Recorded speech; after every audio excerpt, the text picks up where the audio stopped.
This weekly update will start off by covering Microsoft's zero optimization of the distributed training of deep neural networks, particularly these decoder-only transformers like GPT-2 or NVIDIA's Megatron LM, and now the Turing NLG.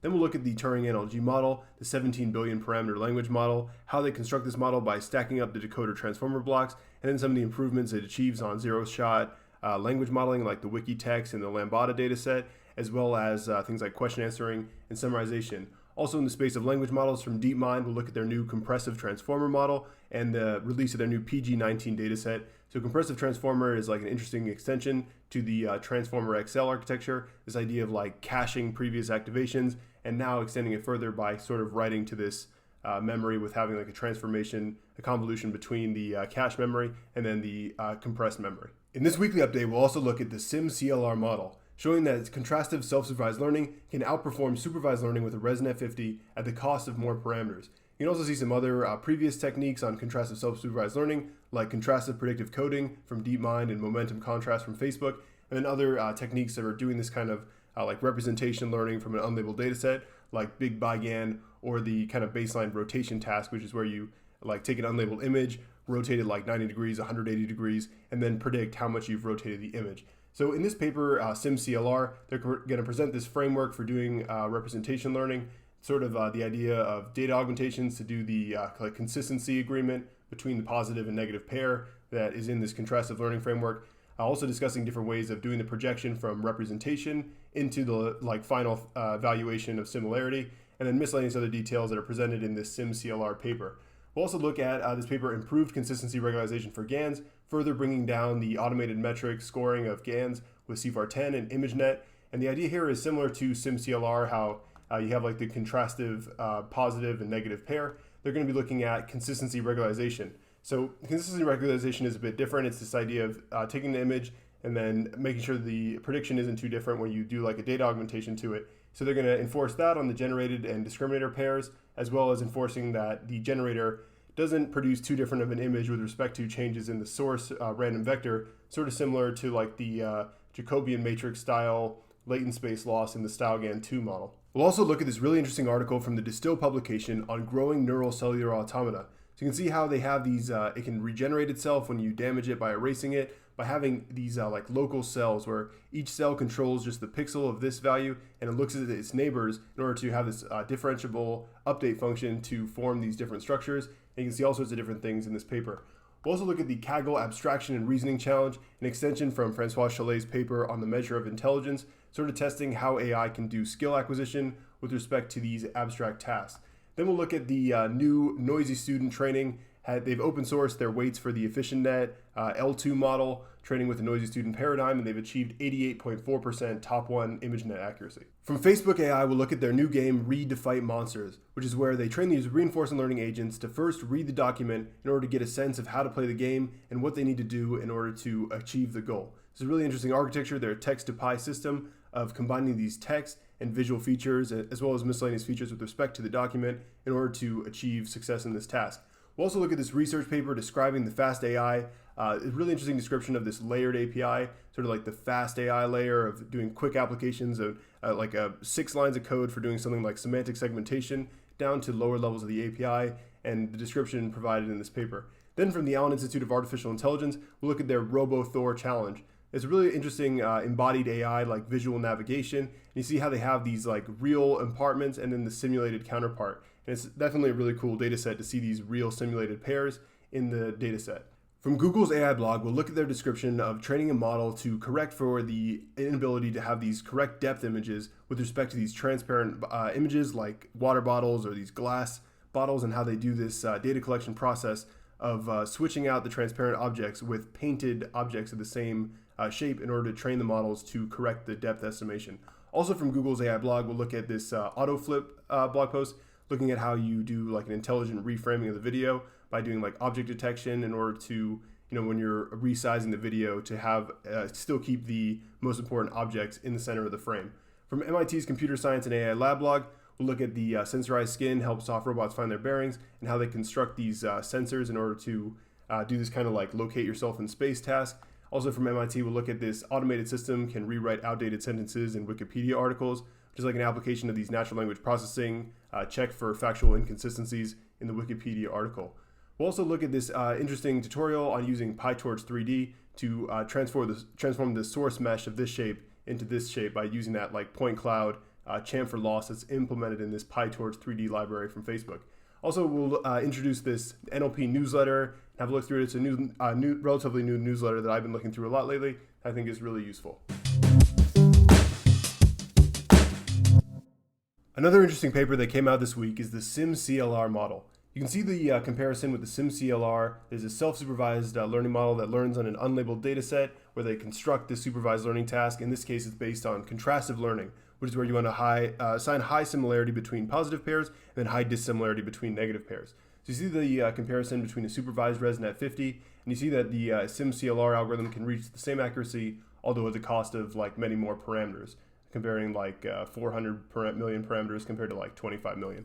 So it's also interesting on this chart to see the comparison with similar techniques for contrastive self-supervised learning, like the contrastive predictive coding and the momentum contrast, and then also the Big BiGAN, which is one of these algorithms that is a generative method. So what Big BiGAN does is it's a big GAN model that is like constructing the data set from the random vectors, but it's also mapping data into these latent representations that are used for the representation learning and then fine-tuning on the ImageNet. But in this case, with this evaluation protocol of just taking that representation and then putting like one linear layer on top of it to turn it into a classifier. It's also interesting to see the rotation on there as well. That's where you do this task of like rotate the image and then predict the rotation, so like 90 degrees, 180 degrees, and that kind of idea is kind of like a baseline on this chart as well.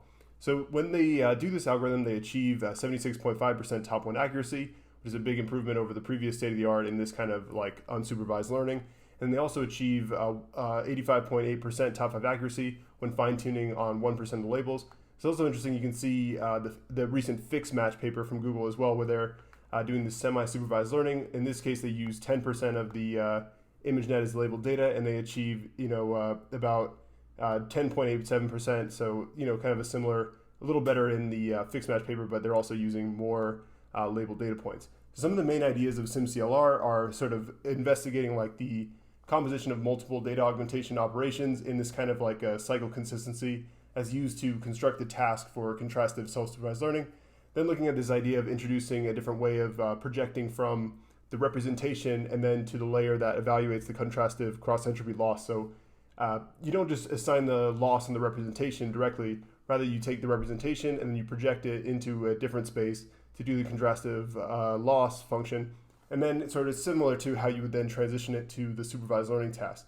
They also show that contrastive learning benefits more from scaling up, like the batch size and model size, in comparison to supervised learning algorithms. So in the paper, they describe things like the contrastive cross-entropy loss, the different ways of doing data augmentation that they explore in the paper, and then exploring different data augmentations. This week, Microsoft Research announced a new optimization for distributed deep learning, or training these massive deep neural networks on a bunch of different GPUs and optimizing the way in which you share the data and model parameters, the different optimizer states that need to be shared across the different GPUs as you train this deep neural network on a massive set of GPUs.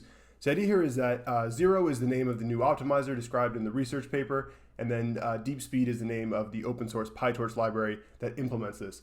So the blog post begins by describing the differences between data parallelism and model parallelism. So in distributed deep learning or training deep neural networks on a bunch of different GPUs, data parallelism describes having a separate copy of the model on each of the GPUs, and then it goes and gets a subset of the data, trains the model on that subset, and then updates the parameters in like a centralized server, and then the new parameters get sent out to each of the separate GPUs, as well as a new separate copy of a subset of the data. Model parallelism describes chunking the model across the different GPUs. So say you have like the first 4 layers of the transformer is on GPU 0, then the next 4 on GPU 1, and so on to distribute the model through the different GPUs.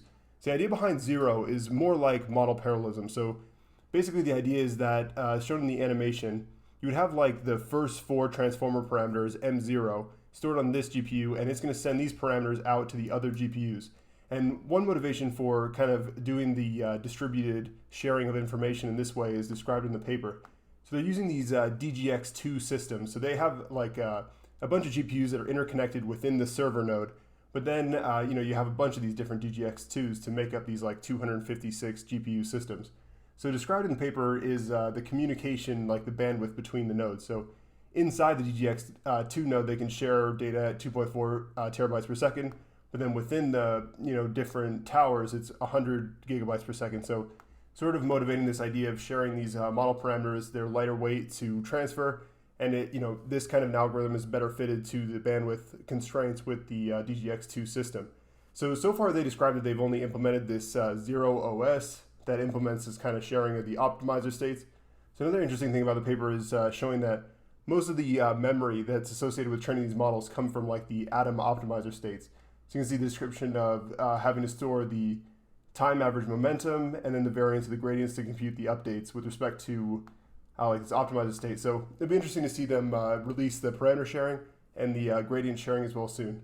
Some other papers that you might want to read if you're interested in this are PipeDream and GPipe. The researchers at Microsoft used the Zero Optimizer in order to train a 17 billion parameter language model that has a similar architecture as the GPT-2, or described in the Megatron LM paper from researchers at NVIDIA, this kind of decoder-only transformer where you repeatedly stack on top these decoder transformer blocks to scale up the size of the architecture. So like the difference between like GPT-2 and Megatron LM, and then now Turing NLG, is a number of these blocks that are stacked on top of each other. In the case of Turing NLG, there are 78 of these blocks just stacked on top of each other sequentially. And they each have 28 attention heads and a hidden embedding of 4,256 in the Turing NLG model. So they use the same data set also that's used in the Megatron LM, this kind of a concatenation of these different like open web text, real news, CC stories, these different data sets that are used for the language modeling. They also know that later on it's evaluated on this Wikitext 103, and they filter out the Wikipedia articles using the data set so that it doesn't have that kind of bias. And they can still do this kind of like zero-shot language modeling domain transfer that they use to evaluate these like autoregressive language models.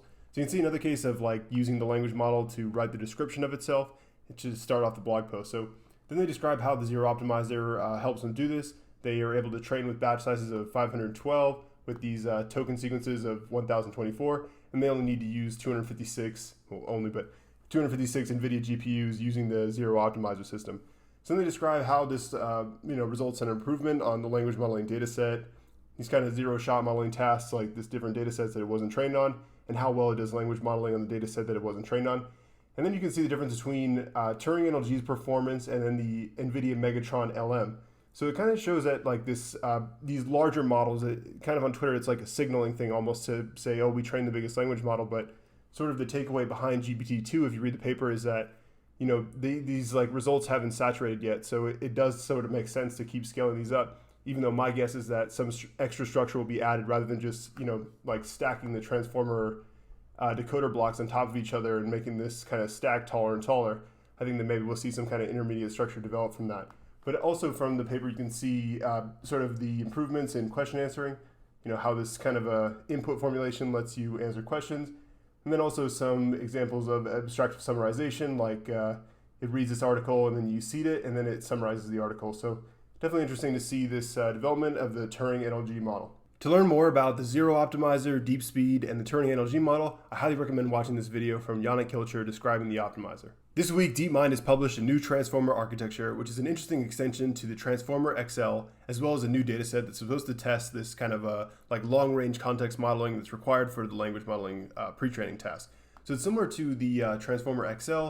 In this paper, what they do is they extend the idea of the attention. So basically the big constraint in attention is that when you're doing this dot product attention over a certain sequence of say length L, you end up with the query key matrices have this L by dimension of embedding. So you end up with an L by L matrix for doing the query key multiplication. So the idea is to attend over longer sequences by doing these clever ways of augmenting memory to attend over longer sequences or having external memory.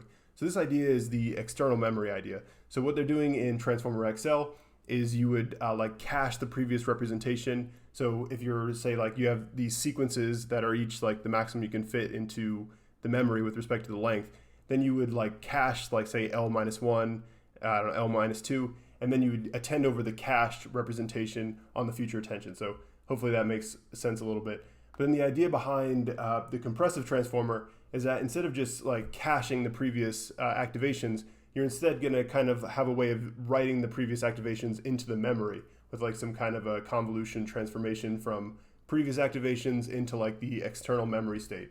So it's probably best illustrated with this animation from their blog post.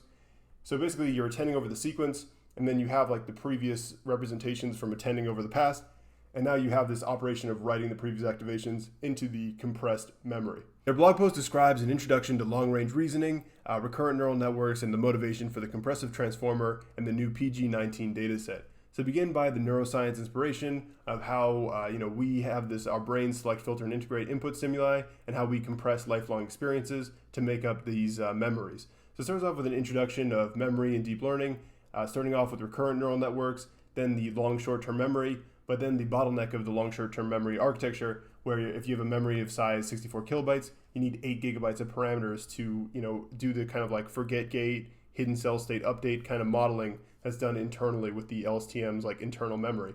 So to overcome like the bottleneck of having like an internal memory, they designed the differentiable neural computer, which has this external memory to facilitate like the computational bottleneck of having memory within these neural networks.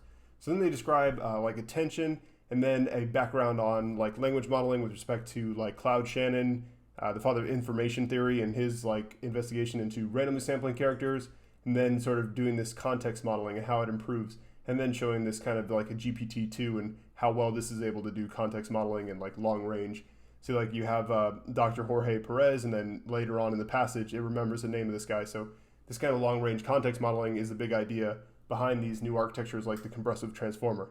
So then they describe different ideas, how you can transfer knowledge between these transformer architectures, and then a description of the new PG19 dataset that they're introducing, and how it requires it has more words, so it requires more context modeling. It's a better like pre-training language modeling task or evaluation task for these kind of transformer models. Kaggle has released an interesting new competition, the Abstraction Reasoning Challenge, based on Francois Chalet's paper on the measure of intelligence.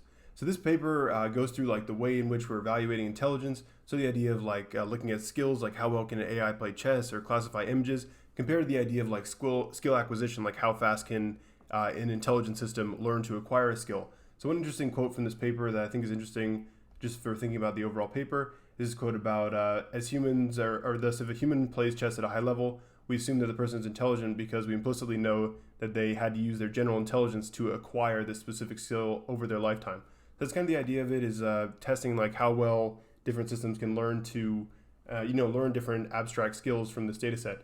So this Kaggle notebook from the user Bo is a great visualization of the pairs of the data set in the abstract reasoning corpus to get a sense of what this task is about. So you see like inputs like this mapped into these outputs, this kind of an abstract task that requires this different kind of reasoning and different kind of models than most of these like benchmarks are looking at. Consistency regularization is a really hot idea in deep learning right now. We just saw it with the SimCLR model and how they're using this contrastive self-supervised learning that is basically comparing the positive pairs when they've been doing this data augmentation, sort of a similar idea with consistency regularization.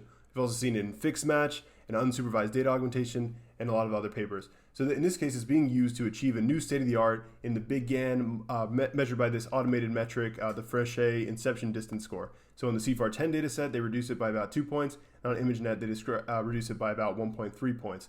So the idea here is that they previously tested consistency regularization in GANs in the CR-GAN paper. And what they do here is that when the discriminator gets these real samples, the real samples are augmented. So the first extension is to also augment the samples from the GAN. So not just doing data augmentation and having consistent predictions on the real image in the discriminator, they're also enforcing real consistent predictions when you augment the samples that come from the GAN. So then the second idea is to have the generator have some kind of consistency regularization as well. So they have to be consistent with respect to these changes in the source vector. So you don't want, similar to like StyleGAN2, how they do that kind of Jacobian regularization to enforce like smooth latent space interpolations. But the StyleGAN2 loss is a bit more complicated than this because you have to, computationally you have to compute like a Jacobian matrix with respect to changes in Z and changes in the generated image. Whereas this looks like it's, a simpler way of doing the Z and then the transform Z in order to have this consistent output. So in combining both this and this, they get this state-of-the-art by adding this kind of extension to the Big GAN architecture. Another interesting paper that came out in the Distill publication that has these really nice animations embedded within the research paper is growing neural cellular automata. So with this visualization, you can see this idea, you like erase certain pixels and the automata learns to reconstruct the original image. So you can see play around with the different images that they use to do this. And you can also test the different experiments that they describe in the paper, like the difference between growing, persistent, and regenerating models.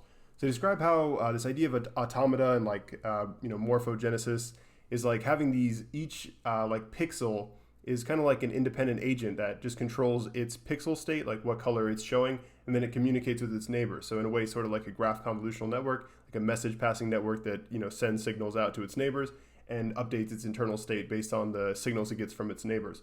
So describe their model architecture. You have the on the top you have like the RGB of the pixel that you're showing, and then you have these fixed filters that you're using to look at your neighbors. So using these horizontal or vertical and horizontal Sobel filters in order to kind of look at the gradients of your neighbors, having this like -1, -2, -1 kind of contrast for looking at your neighbors in order to update the cell state. And then sort of like the global configuration of the image is like based on this global view and this L2 loss that gets differentiated through all like the update parameters and miscellaneous things. It's definitely an interesting paper, not something that I've really seen before in the deep learning space, like personally, but definitely an interesting paper to look at. To learn more about this paper, Growing Neural Cellular Automata, I highly recommend watching Yannick Hilcher's explanation of this on YouTube.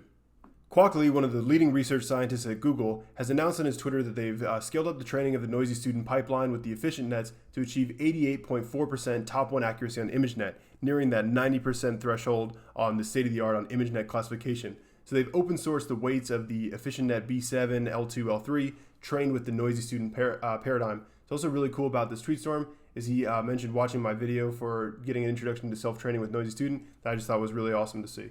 If you're looking for an example of these pre-trained EfficientNet weights with the Noisy Student training paradigm, I recommend checking out Ross Whiteman's GitHub portfolio, Gen EfficientNet PyTorch, that has this EfficientNet L2 pre-trained weights and is testing this out in the PyTorch environment.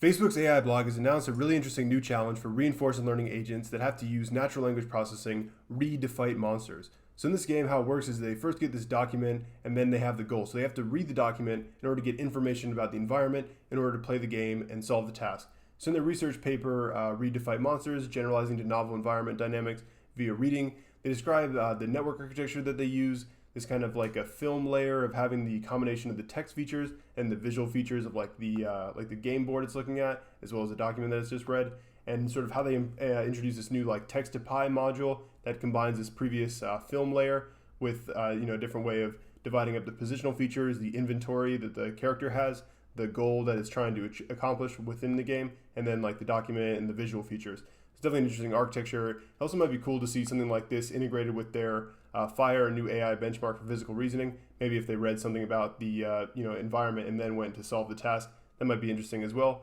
And another survey paper that I got from reading the Read to Fight Monsters paper is a survey of reinforced learning informed by natural language.